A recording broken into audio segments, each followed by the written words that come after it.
Il existe des batailles qui décident du sort d'un roi, et il en est d'autres qui décident des empires. Mais une fois tous les 1000 ans, survient une bataille qui décide de l'avenir d'une civilisation entière.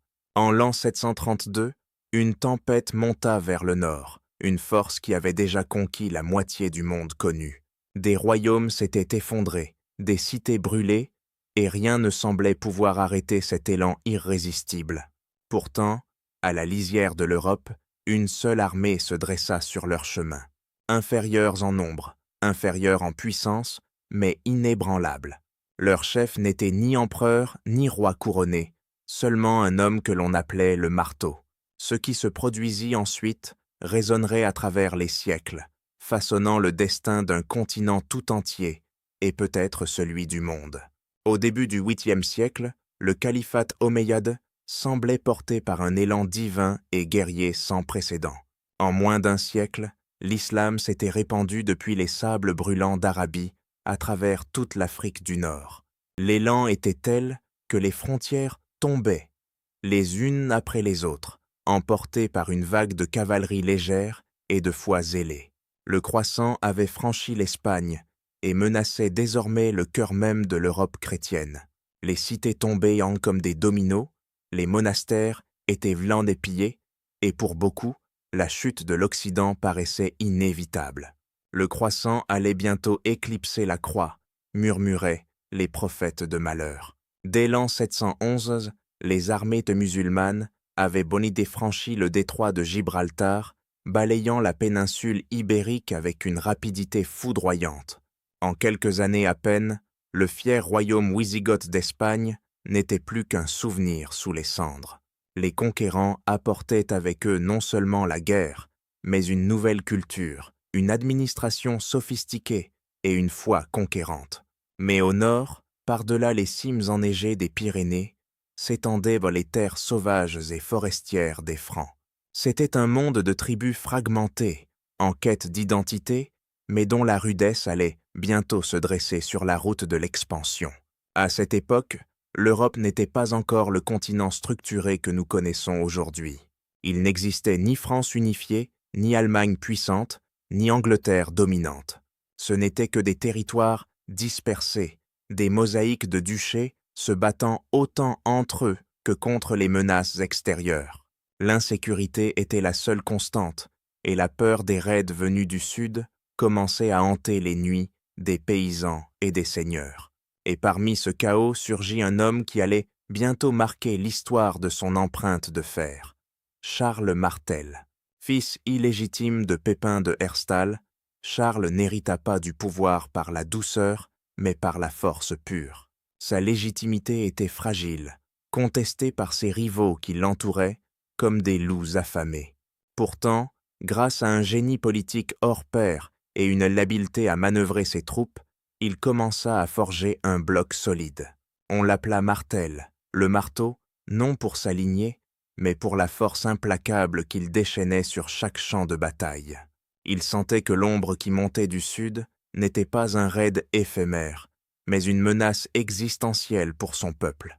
Lorsqu'il apprit qu'une armée omeyyade massive, menée par le général Abdur-Rahman al-Ghafiqi, avait franchi les Pyrénées, il sut que l'heure de vérité avait sonné. Abder-Rahman n'était pas un simple pillard, c'était un gouverneur d'Andalousie ambitieux, un tacticien aguerri à la tête d'une force dévastatrice. Les Omeyyades avançaient donc vite, leur cavalerie légère traversant les plaines d'Aquitaine comme une flèche enflammée. Ils prirent Bordeaux, ravagèrent sur les riches martères de l'Eude d'Aquitaine, laissant derrière eux une traînée de fumée noire. Monastères pillés, récoltes brûlées, nobles massacrés, la panique se répandait comme une épidémie vers le nord. Beaucoup commençaient à se demander si Dieu lui-même n'avait pas abandonné la chrétienté aux mains des Sarrasins. Mais Charles Martel ne céda pas à la peur. Dans le silence de son palais d'Austrasie, il planifiait sa riposte. Il rassembla des guerriers venus de tout son domaine, vétérans francs aguerris, paysans enrôlés de force et nobles liés par le serment. Il savait qu'il n'avait pas les effectifs pour rivaliser en nombre avec la multitude d'Abderrahman, estimée à plusieurs dizaines de milliers. Mais Charles possédait deux atouts cachés, une discipline de fer et une connaissance parfaite du terrain européen. À l'automne 732, il regroupa ses hommes près de Tours, une cité qui était alors un symbole de la foi et du savoir. Il choisit son terrain avec le soin d'un orfèvre, refusant les plaines ouvertes où la cavalerie adverse pourrait le balayer. Contrairement à ses ennemis, il savait que la puissance de la charge pouvait être neutralisée par la forêt et l'inclinaison du sol. Il positionna son armée sur une hauteur boisée, entre les rivières Clain et Vienne, là où les chevaux ne pourraient pas manœuvrer librement. Son infanterie verrouilla les boucliers, planta les lances en terre et attendit dans un silence de cathédrale. L'air froid de l'automne mordait les visages, mais personne ne bougeait. Le destin de l'Europe était suspendu à cet instant. Ce n'était plus une question de palais ou de prière. Tout allait se jouer dans le sang et l'acier sur ce champ de bataille. Pendant 7 jours longs et tendus, les deux armées se firent peu face, s'observant avec une méfiance glaciale. La force omeyyade s'étendait sur les plaines en contrebas, un océan de bannières multicolores scintillant sous le pâle soleil. Les chevaux piaffaient d'impatience, leurs naseaux fumant dans l'air matinal, prêts à charger.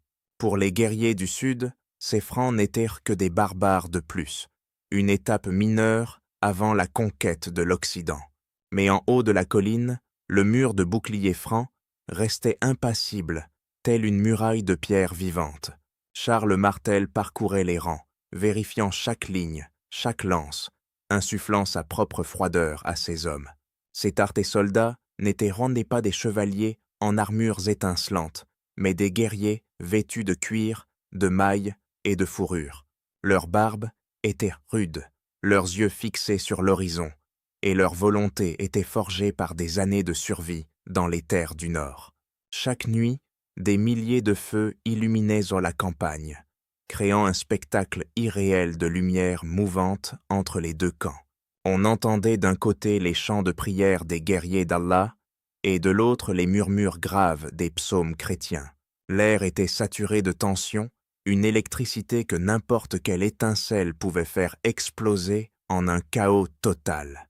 Abderrahman, le général omeyyade, sentait le piège. Il voyait tout bien que la position franque était désavantageuse pour ses cavaliers. Il attendait, testant les flancs par de petites escarmouches, espérant attirer Charles dans la plaine. Mais Charles était un maître de la patience. Il savait que le froid et le manque de vivres finiraient par forcer la main d'Abderrahman. Et il avait raison. Chaque jour qui passait affaiblissait l'agresseur et renforçait la résolution du défenseur. Enfin, Abderrahman prit sa décision fatidique. Il ne pouvait plus attendre sous le ciel, de plus en plus gris de la Touraine. Il ordonna à son immense cavalerie de se préparer. Le sol commença à vibrer sous le martèlement des milliers de sabots. Les bannières vertes et blanches claquèrent violemment, tandis que les cris de guerre montaient en une clameur assourdissante. Sur la colline, les Francs resserrèrent leurs rangs. Les boucliers de bois et de fer se chevauchèrent jusqu'à ne plus laisser de fissures. Charles Martel tira son épée et sa voix domina le tumulte. « Tenez, ne rompez pas. Aujourd'hui, nous combattons pour nos foyers. » Le choc des civilisations n'était plus une idée, c'était un mur de chair, prêt à recevoir le plus grand impact de son histoire. Le silence qui précède la tempête fut rompu par le son tonitruant de la charge lancée à pleine vitesse. Des milliers de cavaliers omeyyades, sabres au clair, fondirent sur la pente comme une avalanche de métal et de poussière. Le cri « Allahu Akbar » résonna dans la vallée, tandis que les Francs répondaient par des grognements de défi et le fracas des boucliers. Le premier choc fut tellurique, un impact si violent qu'il sembla faire trembler la terre elle-même sous les pieds des soldats. Les chevaux s'écrasèrent contre la muraille franque, s'empalant sur les longues lances dressées comme des piquants de hérissons. Le fracas du bois brisé et du métal frappant le cuir remplissait l'air, une symphonie de destruction inouïe. Les cavaliers du Sud, habitués à la mobilité, se retrouvèrent bloqués contre un ennemi qui refusait de reculer d'un seul pouce. C'était comme si l'eau venait de percuter le granit. La vague se brisait, mais le rocher restait debout. L'infanterie franque, bien que bousculée, tenait les rangs. Les hommes de l'arrière poussèrent contre le dos de ceux de devant pour maintenir la masse. Chaque brèche était immédiatement comblée par un nouveau bouclier, une nouvelle hache prête à mordre le fer adverse. Charles Martel avait entraîné ses hommes à ne faire qu'un, à ne plus être des individus, mais un seul organisme de défense.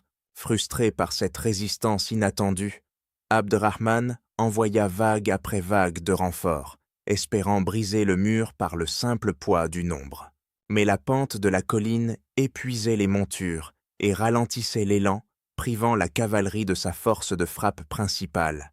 Le sang commençait à imbiber le sol, rendant l'herbe glissante et le combat encore plus périlleux pour les chevaux. Charles Martel chevauchait constamment derrière ces lignes, rappelant à ses guerriers la raison de leur présence, leurs femmes, leurs enfants, leurs dieux.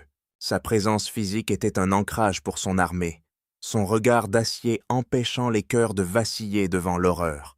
Des heures passèrent sous un ciel couvert, marqué par le rythme brutal des charges et des refoulements successifs.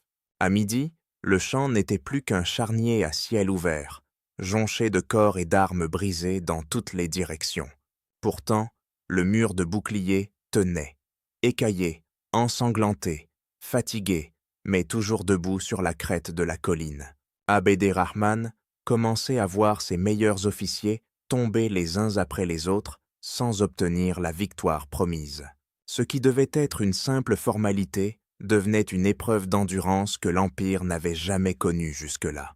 Et alors que le soleil commençait à décliner vers l'horizon, une rumeur insidieuse commença à circuler dans les rangs musulmans. Quelque part sur le flanc, on disait que le camp omeyyade et leurs immenses trésors étaient en train d'être pillés par des Francs infiltrés. Pour des guerriers dont la récompense était souvent le butin accumulé, cette nouvelle fut comme un coup de poignard dans le dos. L'instinct de protection l'emporta sur la discipline de combat. Des unités entières commencèrent à lâcher prise pour courir vers l'arrière. Le doute se transforma en panique, et la panique se transforma bientôt en une débandade désorganisée. Charles Martel, l'œil de faucon, repéra immédiatement ce flottement dans les lignes de son adversaire. C'était le moment qu'il attendait. Le marteau était prêt à frapper le coup final pour briser l'enclume adverse. Il ordonna à toute son infanterie de s'ébranler, de passer de la défense passive à une avance irrésistible. Les Francs poussèrent un cri qui sembla fendre le ciel et commencèrent à descendre la colline, bouclier contre bouclier. Ils n'étaient maintenant plus une muraille immobile, ils étaient devenus une marée de haches et d'acier qui broyaient tout sur son passage. C'était un mouvement lent mais implacable, une force de compression que rien ne pouvait plus stabiliser. Abderrahman al-Ghafiqi, voyant son armée s'effondrer, se jeta au cœur de la mêlée pour tenter de ramener l'ordre. Sa silhouette magnifique, son sabre étincelant, il était l'image même de la bravoure omeyyade désespérée. Mais le destin ne se soucie guère de la bravoure quand le fer rencontre la chair froide de l'hiver. Dans le chaos de la mêlée, son cheval fut abattu ou s'effondra sous le poids des assauts. Le général se retrouva à terre. Entouré par les haches franques, Abderrahman tomba sous les coups, son sang se mêlant à la terre de France qu'il avait voulu conquérir. La nouvelle de sa mort fut le coup de grâce pour ce qui restait de la cohésion de l'armée du Croissant. Sans chef, sans espoir de victoire et hantés par la perte de leur camp, les survivants s'enfuirent vers le sud. C'était une déroute complète, une fuite éperdue à travers les bois et les plaines sous la poursuite méthodique des Francs. Charles Martel, cependant, imposa à nouveau sa discipline de fer à ses hommes. Il ne voulait pas de poursuite aveugle dans l'obscurité. Il maintint ses lignes, occupa le champ de bataille et attendit que la nuit tombe pour sécuriser la victoire. Le silence revint enfin sur la vallée de la Vienne, seulement troublé par les gémissements des blessés et le crépitement des feux. La puissante armée qui avait menacé de conquérir toute la chrétienté n'était plus qu'une force brisée et en fuite. Le lendemain matin, à l'aube, les guetteurs francs ne trouvèrent que des tentes abandonnées, et des cadavres à perte de vue. La menace s'était évanouie dans les brumes de l'automne, laissant derrière elle une Europe sauvée d'une fin certaine. Charles Martel n'avait pas seulement gagné une bataille, il avait gagné le droit pour son peuple d'exister en tant que tel. La victoire de Poitiers devint immédiatement une légende, chantée dans les églises et racontée dans les foyers les plus reculés. Elle marqua le point d'arrêt définitif de l'expansion du califat vers le nord de l'Europe occidentale. Jamais plus une armée de cette envergure ne franchirait les Pyrénées avec de telles intentions de conquête. Pour Charles, cette victoire fut le socle de son pouvoir absolu, lui permettant de consolider son autorité sur tous les Francs. Charles le Marteau avait forgé une nouvelle dynastie, les Carolingiens, qui allait dominer l'Europe pendant des siècles. Poitiers n'était pas seulement le triomphe d'un homme ou d'une foi, c'était la naissance d'une identité européenne commune. Les historiens discutèrent longtemps de l'importance réelle de cet affrontement. Était-ce un simple raid ou une véritable invasion? Mais pour les hommes qui s'étaient tenus sur cette colline, la réponse était inscrite dans chaque bouclier brisé. Ils savaient au plus profond de leur chair qu'ils avaient détourné le cours du temps, sauvant leur culture et leur avenir. Aujourd'hui, alors que nous marchons sur ces terres calmes, il est difficile d'imaginer le tumulte qui s'y est déroulé en 732. C'est le paradoxe de l'histoire.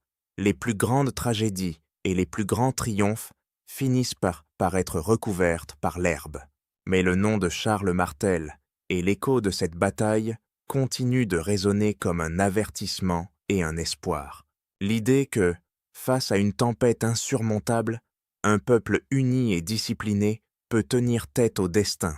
Le marteau a frappé, l'enclume a résisté, et c'est de cet acier que l'Europe moderne est née. Un rappel que la volonté humaine, alliée à la patience et au courage, est la force la plus puissante du monde.